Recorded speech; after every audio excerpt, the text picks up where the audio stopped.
வணக்கம். என்னை திருவெற்றியூரில் வந்துட்டு ஒரு ஒரு லாரியிலேருந்து மாடுகளை வந்து இறக்கிட்டு இருந்தாங்க. பார்த்தீங்கன்னா எதுவுமே மாடுகள் கிடையாது, எல்லாமே வந்து கன்றுக்குட்டிகள். இதை வந்து கேட்க போன ஒரு இந்து முன்னணி கட்சியை சேர்ந்தவங்க வந்துட்டு அவங்களும் அவங்க கூட ஒருத்தர் தான் போயிருக்காங்க. அந்த வீடியோஸ் நம்ம பார்க்குறோம். ஆனால் அவங்க சொல்கிறது என்ன பார்த்தீங்கன்னா, அவங்க சைடில் நிறைய பேர் இருந்தாங்க, மிரட்டல் எல்லாம் அவங்க தான் விடுத்தாங்க. ஆனால் அவங்க சொல்றது எங்களை வந்து இவங்க மிரட்ட வந்தாங்க, எங்களை குழப்பன வந்தாங்க, நாங்கள் மாடு வெட்டத்தை தடை பண்ணுறாங்க, ஜாதி மத கலவரத்தை தூண்டுறாங்கன்னு சொல்கிறாங்க. இது கண்டிப்பா பொய்யான ஒரு விஷயம். ஏன்னா வந்து அங்க வெட்டத்துக்காக இறக்குன அனைத்துமே கன்று குட்டிகள். அவங்க என்ன கேக்குறாங்கன்னா, மாடு வெட்டக்கூடாது சட்டம் இருக்கான்னு கேக்குறாங்க. இருக்கு. அதாவது சட்டத்தை கரெக்டா பார்க்கணும். அவங்களும் என்ன சொல்லுதுன்னா, சட்டம் 1960 சட்டம் என்ன சொல்லுதுன்னா, இன்னும் நடைமுறையில் இருக்கிற சட்டம் தான் 10 வயசுக்கு மேற்பட்ட மாடுகளை தான் வெட்டணும், கருவுற்ற மாடுகளை வெட்டக்கூடாது, கன்று குட்டிகளை வெட்டக்கூடாது. ஒரு மாடு வந்து 10 வயசுக்கு மேல அதால வந்து எந்த கருவுற்க முடியாது, எந்த வேலையும் செய்ய முடியாது அப்படின்ற ஒரு பட்சத்துல தான் அதை வெட்ட முடியும். அதுவும் ஸ்லாட்டர், அதாவது கவர்மெண்ட் ஒரு அங்கீகாரம் பெற்ற ஒரு ஸ்லாட்டர் ஹவுஸ்ல தான் அந்த மாடுகள் வெட்டப்படணும். ஒரு டாக்டருடைய சர்டிபிகேட் இருக்கணும் தான் வந்து சட்டம் சொல்லுது. அதே மாதிரி இவங்க சொல்றாங்க, 50 வருடமா நாங்க வந்து சென்னை கார்பரேஷனுடைய உதவி, அதாவது அவங்களோட அவங்க பர்மிஷனோட வெட்டணும். அப்போ சென்னை கார்பரேஷன் வந்து துணை போயிருக்காங்க ஒரு தப்பான விஷயத்துக்கு. சப்போஸ் அப்படி சென்னை கார்பரேஷன் வந்து உங்களுக்கு லைசன்ஸ் கொடுத்துருந்தாங்கன்னா, வெட்டுறதுக்கு உண்டான லைசன்ஸ் கொடுத்துருந்தாங்கன்னா, நீங்க வந்தவங்ககிட்டையும் போலீஸ்கிட்டையும் லைசன்ஸே காட்டிருக்கலாம். இது வந்து வெட்டத்துக்கு உண்டான லைசன்ஸ்னு. எங்கேயுமே லைசன்ஸ் கிடையாது, எந்த ஸ்லாட்டர் ஹவுஸ்க்குமே லைசன்ஸ் கொடுத்துருந்தா நீங்க அதை வந்து இதே மீடியால காட்டுங்க. அதே மாதிரி அங்க நீங்க உள்ள கொண்டு போய் காட்டிருக்கணும், நீங்க கிட்ட இருக்கிறதெல்லாம் வயசான மாடு, டாக்டர் சர்டிபிகேட் கொடுத்துருக்காரு, ஒரு டாக்டர் சீல் பண்ணிருக்காரு அப்படி நீங்க சொல்லியிருந்தீங்கன்னா அங்க சண்டையே வந்திருக்காது.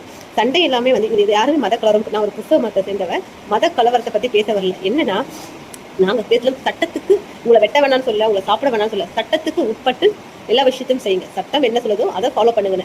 ஆனா நம்ம தமிழ்நாடு கவர்மெண்ட்டும் சரி, போலீஸும் சரி, எல்லாருமே சரி வந்து ஒரு தப்பான விஷயத்துக்கு தான் துணை போறீங்க. வெட்டப்படத்து எல்லா ஸ்லாட்டர் ஹவுஸ்லயும் கன்று குட்டிகள் தான், அம்மா குழந்தை வெட்டுறீங்க. அது வந்து சட்டத்துக்கு புறம்பு தான். இல்ல எங்கிருந்து மதம் வருது? மதத்தை சேர்க்கவே இல்லை. ஏன்னா அந்த அம்மா மாட்டுக்கிட்ட இருந்து வெட்டவனோட குழந்தையும் பால் குடிச்சிருக்கோம், அந்த முஸ்லீமும் பால் குடிச்சிருப்பான், இந்துவும் பால் குடிச்சிருக்கோம், கிறிஸ்துவ மதத்தை சேர்ந்த நானும் தான் குடிச்சிருப்பேன்.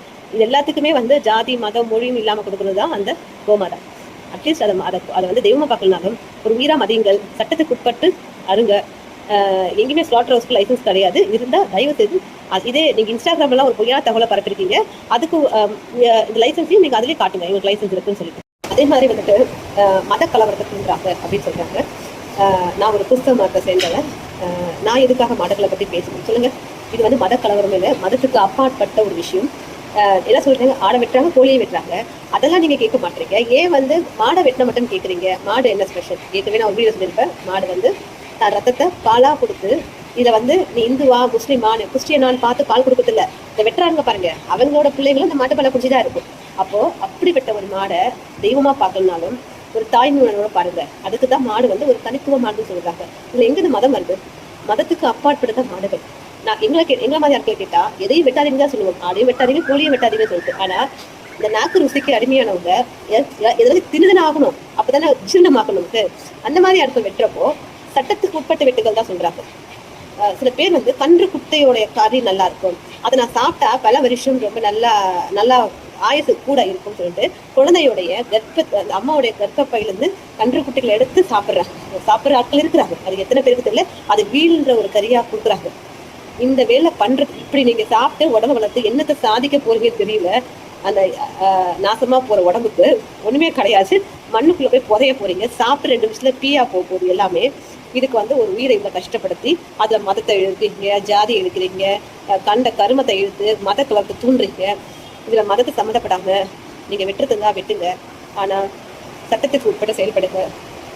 உங்களுக்கு எப்படி, அதாவது உங்களுடைய மதங்கள், உங்களுடைய மத கோட்பாடுகள் எப்படி முக்கியம்னு நினைக்கிறீங்களோ அதே மாதிரி இந்தியாவை பொறுத்த வரைக்கும் இந்துக்களுடைய புனிதமானது மாடுகள்.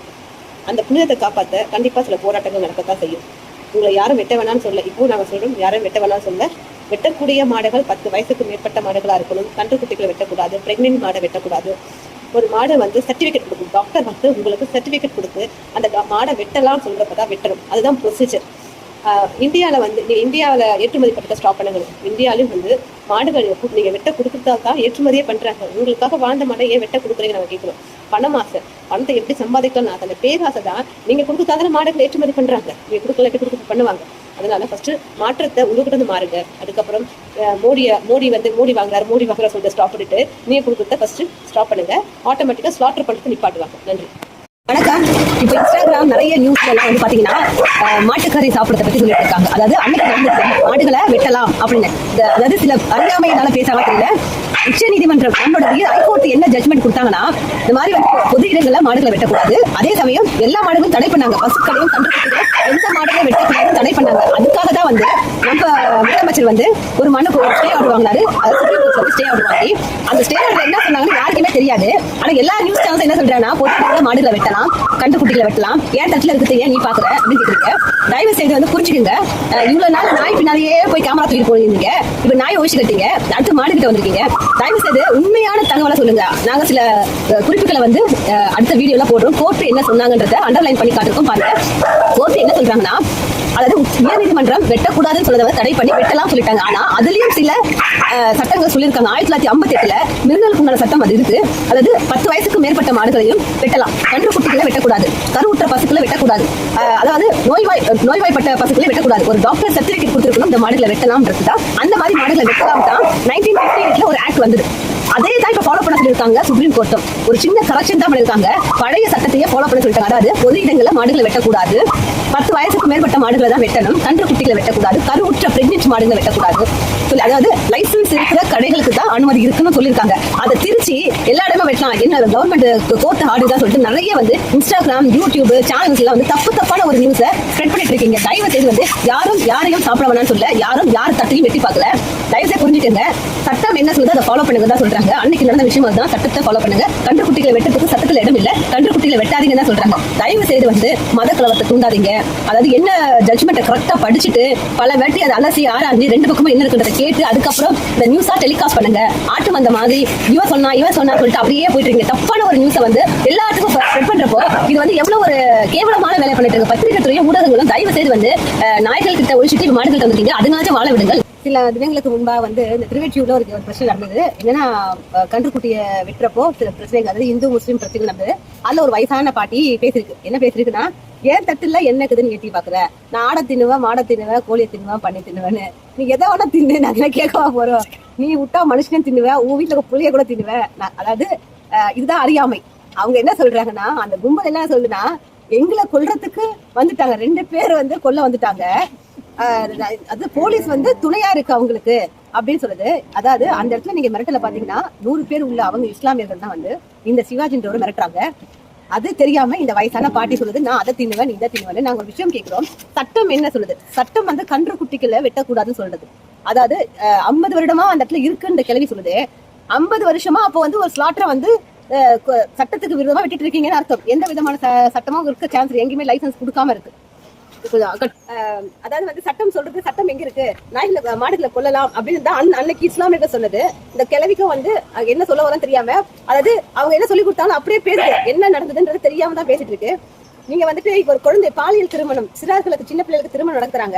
இப்ப என்ன சட்டம் என்ன சொல்றது, 21 வயசுக்கு உள்ள இருக்க பிள்ளைகளை வந்து நீங்க கல்யாணம் பண்ணோம்னா அரெஸ்ட் பண்றாங்க. நீங்க அங்க போய் என்ன சொல்வீங்க, நான் பெத்த புள்ள தானே, எனக்கு ஏன் பிள்ளைக்கு அந்த வயசுல வேணா கல்யாணம் பண்ணுவேன், எனக்கு சட்டம் கூட நீ யாருன்னு கேட்டிருக்கீங்களா? கிடையாது. சட்டம் போட்டாச்சுன்னா அதை நீங்க ஃபாலோ பண்ணி தான் ஆகணும். அதே மாதிரிதான் வெட்டுறதுக்கும் சட்டங்கள் இருக்கு. ஒரு மாடை வெட்டணும்னா சில ப்ரொசீஜர் சொல்லியிருக்காங்க. கன்று குட்டிகளை வெட்டுறதுக்கு இன்றைக்கும் சுப்ரீம் கோர்ட் தடை பண்ணிருக்காங்க. அந்த கிழவிக்கு அது கூட தெரியாம உன் தட்டுல என்ன இருக்குது, உன் தட்டுல அடுத்தவன் தட்டுல ஏன் மோந்து பாத்துட்டு இருக்க, உட்காந்து பாத்துட்டு இருக்கேன்னு கேட்டிருக்கு.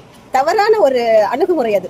இதை வந்து எல்லா இன்ஸ்டாகிராம்லயும் வேற பப்ளிசிட்டி பண்றாங்க. ஏன்னா இந்த கிழவி வந்து நம்ம நாட்டு சுதந்திரத்துக்காக போராடின மாதிரியும் பெரிய வீர மங்கையிற மாதிரியும் ஒரு ஸ்ப்ரெட் பண்ணிட்டு இருக்காங்க. அது பேசுறதே வந்து ஒரு தவறான விஷயம், சட்டத்துக்கு ரொம்ப ரொம்ப கேவலமான விஷயம், நான் மதத்தை இழிவுபடுத்துற விஷயம்.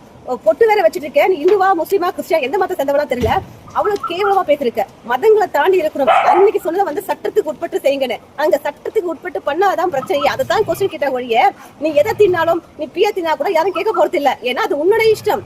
உன் இஷ்டத்துக்குள்ள உன் தட்டுக்குள்ள யாரும் வந்து பார்க்க போறது இல்ல. தயவு செய்து வந்து புரிஞ்சுக்கங்க, எல்லாரும் புரிஞ்சுக்கங்க, சட்டத்தை ஃபாலோ பண்ணுங்க. உச்ச நீதிமன்றமும் சரி, உயர் நீதிமன்றமும் சரி, என்ன சொன்னாங்க, என்னத்தை மாத்தினாங்க, என்ன கரெக்ஷன்றத கரெக்டா சர்ச் பண்ணுங்க. ஆனா இங்க 2 பக்கமும் கேளுங்க, அப்புறம் நியூஸை ஸ்ப்ரெட் பண்ணுங்க. எதுவுமே இல்லாம அப்படியே குருட்டுத்தனமான ஒரு விஷயத்த பேசிட்டு நான் பெரிய வீர மங்கை மாதிரி பேசுறது வந்து தவறான விஷயம். நன்றி.